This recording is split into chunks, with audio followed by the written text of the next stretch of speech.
Hey guys, तो इस video में बात करने वाले हैं एक मैकेनिज़्म ऑफ किडनी, एक built in mechanism of kidney NCERT के हिसाब से, जो कि हम रेगुलेट करता है ग्लोमेरुलर फिल्ट्रेशन रेट को। सो इसका नाम है JGA, यानी कि जस्टा ग्लोमेरुलर एपरेटस। ठीक है, तो ग्लोमेरुलर क्या होता है? एक होता है ग्लोमेरुलस, ठीक है, नेफ्रॉन में ये देखा होगा ग्लोमेरुलस। तो ये जो हमारा जो एपरेटस, हमारा जो पूरा सिस्टम है, ये ग्लोमेरुलस के पास होता है, बोमेंस कैप्सूल के पास होता है, इसलिए इसे कहते हैं जस्टा, यानी कि नियर ग्लोमेरुलर एपरेटस। तो स्टार्ट करते हैं। सो देखो, पहले तो एक चीज़ समझने की ज़रूरत है। पहले तो देखो एनसीईआरटी डायग्राम, एक एनसीईआरटी डायग्राम जो है नेफ्रॉन का, तो उसमें आप देख रहे हो ये हमारा अपना है ना बोमेंस कैप्सूल है, ये अपना बोमेंस कैप्सूल है जिसके अंदर ग्लोमेरुलस है, एंड यहाँ पे अपना एफरेंट सारे है ना आर्टेरियोल्स हैं। सो होता क्या है इसमें? एक एनसीईआरटी में एक लाइन दे रखी है, लेट मी रीड इट। सो पहले तो इस एनसीईआरटी में बताया कि JGA कुछ स्पेशलाइज सेल्स होते हैं जो कि सेंस कर सकते हैं, JGA के पास होते हैं। It is formed of a cellular modification, और वो जो सेल्स होते हैं उसमें वो सेलुलर मॉडिफिकेशन से बने होते हैं इन DCT and efferent arteriole, DCT और एफरेंट आर्टेरियोल के लोकेशन पर। ठीक है, जहाँ पर वो दोनों कांटेक्ट में आते हैं, एफरेंट आर्टेरियोल एंड DCT जहाँ पे कांटेक्ट में आते हैं। ठीक है, तो वहाँ पर ये हमारा जो है अपना apparatus that is JGA present होता है, ऐसा एनसीईआरटी कहती है।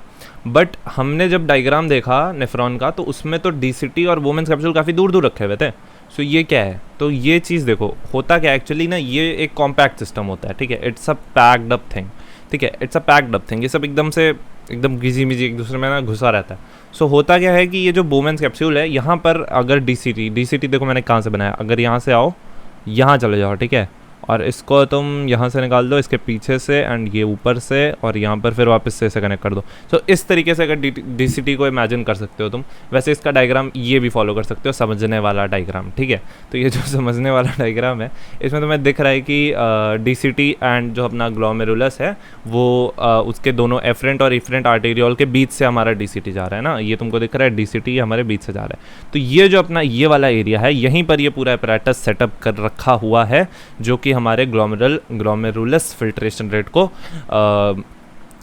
कंट्रोल करता है। ठीक है, स्टिमुलेट करता है, बढ़ाता है जब ज़रूरत होती है। तो देखो होता क्या है, ये अपना उसी का जूम इन वर्जन है। ठीक है, जो मैंने सर्कल किया, इसी को मैंने थोड़ा सा जूम कर दिया। सो ये उसका जूम इन वर्जन है, एंड ये देखो, ये अपना बोमेंस कैप्सूल है, ये अपना ग्लोमेरुलस है, ये सब ट्यूब्यूल्स होती हैं एक दूसरे में एकदम, है ना, कॉन्वोल्यूटेड ट्यूब्यूल्स। सो यहाँ पे हमारा एफरेंट आर्टेरियोल आ रहा है, एंड यहाँ पर अपना एफरेंट आर्टेरियोल है। उससे मतलब नहीं है, देखो मतलब किससे है, ये अपनी DCT है। DCT मैंने समझा दिया कैसे वो इस कैप्सूल, इस पूरे जो ग्लोमेरुलस है उससे पास से होके गुजरती है। तो इस तरीके से गुजरती है। ठीक है, ऊपर जैसे बताया है ना, मतलब ये चीज़ है ना, पास से होके गुजरती है। तो इसी को ऐसे कच्चे से काट दिया है। ठीक है, उसका क्रॉस सेक्शन दिख रहा है यहाँ पे। सो इसका क्रॉस सेक्शन दिख रहा है वहाँ पे। तो ये देखो, ये जो कुछ हैं अपने स्पेशलाइज्ड सेंसरी सेल्स हैं, एंड थोड़ी सी इसकी थिकनेस बढ़ाओ, हर वीडियो में यही करना पड़ता है। सो इसकी थिकनेस बढ़ गई। हाँ मतलब ये जो हमारे जो सेल्स हैं, ये हमारे हैं मक्यूला डेंसा। ठीक है, देखो पहले ऐसे समझो शुरू से, अपना जो जस्टा ग्लोमेरुलर एपरेटस है, ठीक है, अब मैं इसे सिर्फ एपरेटस बोलूँगा, इतना बड़ा नाम कौन बोले। तो जो अपना एपरेटस है, इसमें कुछ सेल्स होते हैं अलग अलग। सो ये जो स्पेशलाइज सेल्स हैं, उनका एक एग्जाम्पल है, उनका एक मतलब 3 टाइप के होते हैं। ठीक है, कितने होते हैं? 3 टाइप के होते हैं। पहला कौन सा है? अपना मक्यूला डेंसा। दूसरा कौन सा है? अपना जस्टा ग्लोमेरुलर सेल्स। ठीक है, एंड तीसरा कौन सा है? Extra glomerular mesangial cell. ठीक है, mesangial, MESANGIAL, mesangial cell. And ये यहाँ पर प्रेजेंट होता है। इनका जो है ना फंक्शन अननोन है, तो इनके बारे में बात ही नहीं करनी। इनका फंक्शन अननोन है, पता ही नहीं है साइंटिस्ट को। दूसरी चीज़, ये जो है हमारे मक्यूला डेंसा, इनकी बात करते हैं, ये DCT पे दिख रहे हैं, और जस्टा ग्लोमेरुलर सेल्स, ये मेन फंक्शन है इनका। ठीक है, अब देखो, वैसे इनका जो होता है ना मक्यूला डेंसा, ये सेंस करते हैं एक तरीके से कि जो कम हो रहा है अपना प्रेशर या नहीं। ठीक है, देखो शुरू करते हैं। अब ये हो गया, इतना तुम समझ गए कि कैसे कैसे होता है।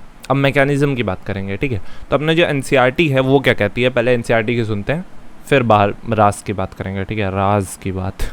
ठीक है, तो NCERT क्या कहती है, अपना GFR यानी कि ग्लोमेरुलर फिल्ट्रेशन रेट अगर गिर जाएगा डाउन मतलब गिर जाएगा, तो क्या होगा, ये एक्टिवेट कर देगा हमारे जे जी, ठीक है, जस्टा ग्लोमेरुलर सेल्स को, ठीक है, जस्टा ग्लोमेरुलर सेल्स को, जो कि हमारे अपैरेटस में यानी हमारा जो मेन मैकेनिज्म सिस्टम है उसकी बात कर रहे हैं, उन सेल्स को एक्टिवेट कर देगा फॉर रिलीज ऑफ रेनिन के रिलीज के लिए उन सेल्स को एक्टिवेट कर देगा, मतलब उनको एक्टिवेट कर देगा और वो सेल रेनिन रिलीज कर देंगे।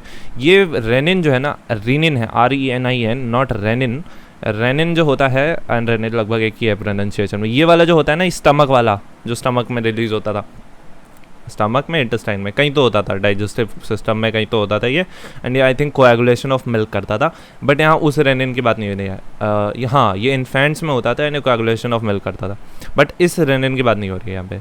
अच्छा हाँ, वो अडल्ट्स में इंटेस्टाइन में होता है एंड छोटे बच्चों में, बेबीज़ में वो स्टमक में होता है, ठीक है, ताकि मिल्क उनके स्टमक में काफ़ी देर तक रहे और ठीक से उसका एब्जॉर्प्शन ना करे। इस बारे में बात नहीं करनी, हम यार रेनिन की बात कर रहे हैं, ठीक है। तो रेनिन जो अपना सिक्रेट हुआ जी सेल्स के द्वारा, उसका क्या, वो क्या करेंगे, रेनिन अपना स्टिमुलेट करेगा ग्लोमेरुलर ब्लड फ्लो को, ठीक है, ग्लोमेरुलर ब्लड फ्लो को स्टिमुलेट करेगा and GFR back to normal, बस इतना ही दे रखा है NCERT में, एंड GFR अपना वापस बैक आ जाता है, ठीक है, बैक टू नॉर्मल हो जाता है। बट प्रीवियस ईयर में कुछ ऐसे क्वेश्चंस आ रखे हैं जिसमें और भी टर्म्स का यूज़ हुआ है, एंड उसके लिए हमें पढ़ना पड़ेगा, उसके लिए हमें जाना पड़ेगा और डिटेल में और पढ़ना पड़ेगा रास को, ठीक है। अब ये जो रास है, इसका रास खुलने वाला है। सो रास इज़ RAAS नॉट Z।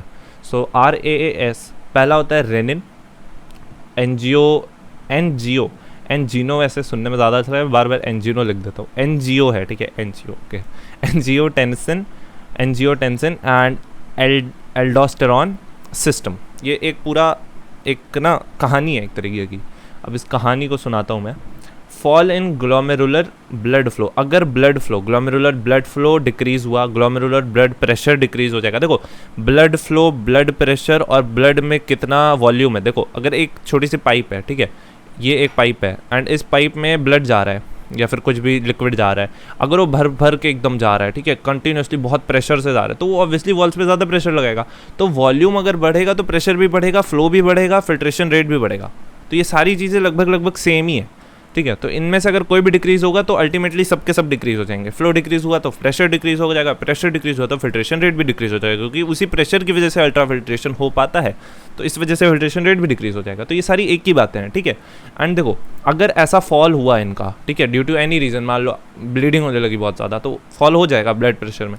सो इसको तो ये क्या करेगा, ये जो चीज़ है ना, ये सेंस कर लेंगे हमारे वो मक्यूलर डेंसर सेल और GJ cells to release renin, and हमारा रेनिन का रिलीज हो जाएगा, ठीक है। यहाँ पे एग्जैक्टली नहीं लिखा है कि कौन से सेल क्या करेंगे, बट इतना है कि वो सब मिलकर रेनिन का सिक्रीशन ज़रूर कर देंगे। एंड एक्चुअली होता क्या है कि मक्यूलर डेंसर सेल सेंस करते हैं एंड जो हमारे वो आर्टेरियोल में जो सेल थे वो हमारे क्या करते हैं, रेनिन का सिक्रीशन कर देते हैं। ये इंपॉर्टेंट नहीं है जानना, इंपॉर्टेंट ये है कि रेनिन का सिक्रीशन हो गया, ठीक है।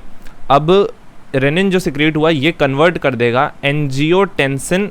अब ये कौन सा, ये कहाँ से आ गया, ये ऑलरेडी ब्लड में था बाय लीवर, ठीक है, लीवर ने इसको सिक्रेट किया एंड ये ब्लड में हमारे था, एंड इसको रेनिन जो है इस पर एक्ट करेगा एंजियोटेंसिन पर, एंड एंजियोटेंसिन को ये कन्वर्ट कर देगा एंजियोटेंसिन 1 में, ठीक है, एंजियोटेंसिन 1 में कन्वर्ट कर देगा। एंड अब इस पर एक और एंजाइम एक्ट करती है जिसका नाम है ACE, ठीक है, ये इसका नाम है एंजियोटेंसिन कन्वर्टिंग एंजाइम, एंड ये कन्वर्ट कर देगी एंजियोटेंसिन 1 को एंजियोटेंसिन 2 में, ठीक है। तो हमें फाइनली क्या मिला, एंजियोटेंसिन 2, एंड इसमें ये इंक्लूडेड नहीं है, ये एंजियोटेंसिन 1 लंग्स के द्वारा सिक्रेट होता है, ठीक है, लंग्स इन्हें सिक्रेट करते हैं। अब इतना डीप तो नहीं पूछ सकते, बट जानना है जान लो। एंजियोटेंसिन 2 नहीं, क्या बोल रहा हूँ, ये जो एंजाइम है ये लंग सिक्रेट करता है, क्या करता है, ये लंग सिक्रेट करता है, एंड लंग्स के पास से आते हैं और ये एंजियोटेंसिन 1 को एंजियोटेंसिन 2 में सिक्रेट कर देते हैं, ठीक है, कन्वर्ट कर देते हैं, सिक्रेट कर देता है बोल रहा हूँ, ठीक है। ये सब गलत सलत लिख दिया, फ्लो में गलत बोल जाते हैं। अब देखो एंजियोटेंसिन 1 जो था अपना एंजियोटेंसिन 1, अब ये हमारा एंजियोटेंसिन 2 बन गया, करेक्ट।